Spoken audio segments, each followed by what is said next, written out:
Now I'm gonna show you how to start shooting the SSG10. It's gonna be a super simple video, but there is gonna be a tip or two, so let's go through it together. First things first, we will need a speed loader because loading the magazine one by one, every BB single, not a fun time.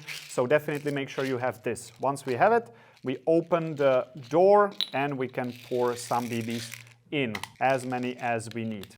Then we just set them aside and we are ready to load the BBs into the magazine. You can hold it like so and basically just align the tip with the entrance for the BBs and we can just load a couple of BBs. I'm not gonna shoot too much, so I actually don't need to fill the magazine all the way in. And because we will be shooting, we will use safety glasses.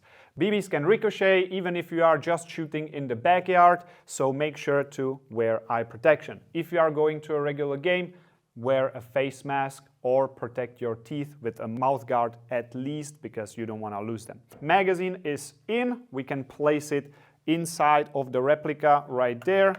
BBs forward in the muzzle direction, and we just press until it clicks and it stays there. We can also verify that it's actually in there. Here on the side we have a safety. If it's flipped like so in my direction, then it's on safe. You can see S, a letter. If it's forward, that it means it's on fire. Important part is how you actually hold the bolt. I found the easiest way to rack it, by far the most comfortable, that doesn't put any torque sideways on the bolt, is actually placing your thumb right here and racking it like so. I'm gonna do it in a weird way because I want you to see it on the camera. This is how you do it. You push it forward and you lock it back. Now I have a target set up over there, so we have it on fire and I'm gonna fire a shot. Once again from a different angle. This is where you put your thumb on the bolt and you rack it like so, push it with the thumb forward and lock it again.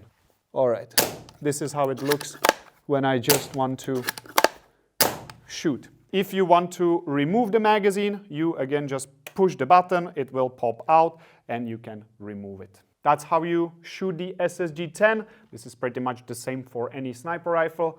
Let's not make this video too long. This is it. See you in the next one.